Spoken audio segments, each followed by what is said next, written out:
entire country that will invite me to be what they call a headliner, where they do like an hour of material. And this is the only comedian who I am jealous enough of that I will bring as my opener. This guy's 1,000... Remember when I said mediocrity earlier and I pretended I actually knew the textbook definition of it? This is the guy I aspire to be intelligence-wise on stage. Originally from the UK, please go bananas for Adam Burke!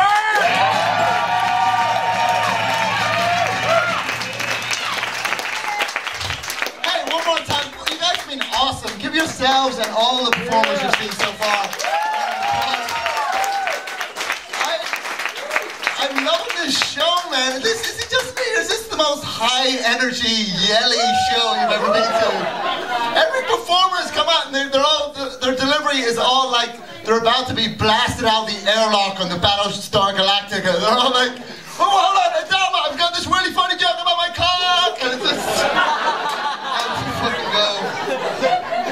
It's hard for me to do that delivery when I come dressed as the trainee drunk from an episode of Deadwood. But I do love old-fashioned things. That's why I'm loving reading about this hearing about the Costa Concordia, the ship that capsized. Do we know about this? Off the coast of Italy? I love that we're living in the year 2012 and we're still capsizing boats. I love that you can look at a Google Street View picture of you looking at Google Street View.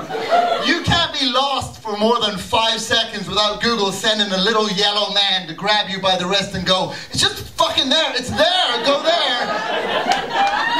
And yet this guy couldn't take a ship the size of an island and sail it around an island the size of a ship that's the size of an island. Some of you might be thinking, well, that simile is a little self-reflexive and tautological. And if you are thinking that, see me after the show, because we should definitely date. So I love old-fashioned things, so I love that this ship's captain was the most outdated, outrageous Italian stereotype. He crashed the ship because he was basically going, ciao everybody, look at my bigger boat. And he crashed it, he's like, oops, and there's the look at the boat, arrivederci. Even Chico Marx is going, hey, what's the matter for your face? There's a little bit over the top, you know,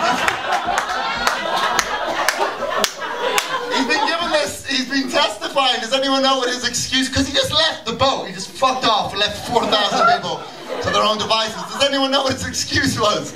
He said he tripped and fell over backwards into a lifeboat.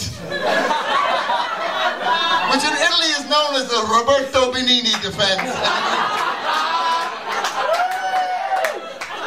The Italian legal system is fantastic. Like, you know, last year Silvio Berlusconi, the premier, he got in trouble for having sex with a 17-year-old prostitute.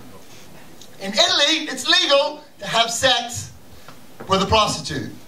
It's illegal to have sex with a 17-year-old. You just can't cross those streams. Silvio Berlusconi is the kind of man who finds loopholes to get himself into trouble.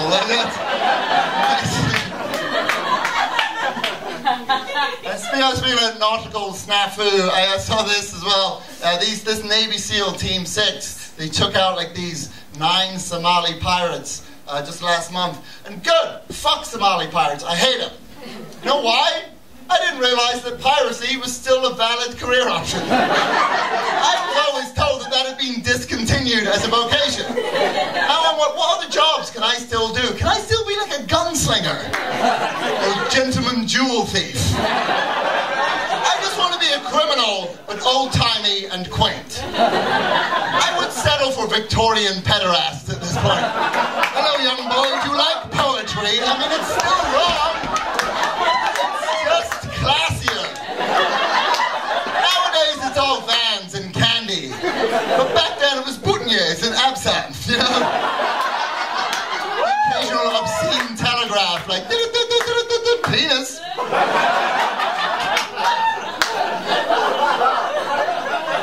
That Navy Team 6, Navy SEAL Team 6, by the way, I'm really worried that they're going to start using them for everything now. Like collecting student loans. You know? See see two Black Hawk helicopters outside your window. Go, you know what? I know I said I didn't have it, but I have it. It turns out I have it. These are the same guys who got Osama bin Laden. And I was talking, and a friend of mine, sort of a hippie friend of mine, was going, yeah, fuck those guys. And I was like, why? I was like, he said, because Osama bin Laden was unarmed when they killed him.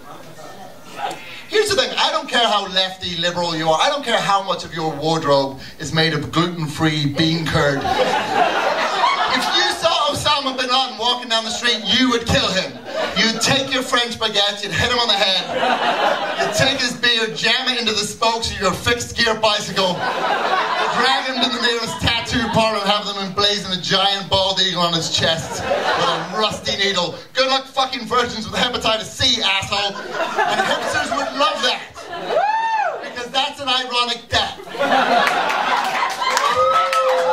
Wait, the reason it's ironic is Osama bin Laden was the world's biggest trust fund kid, wasn't he? He had a really nice job set up with his father's construction firm, but he was like, screw that, I'm gonna go take down the man, you know? I kind of hate Osama bin Laden because he's a murdering lunatic. I mainly hate him because he's a rich kid. I hate him because he's the 1%.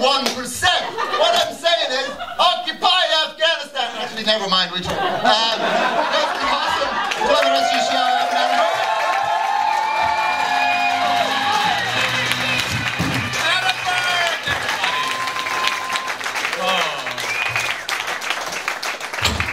How dare you make fun of the way you look, Burke?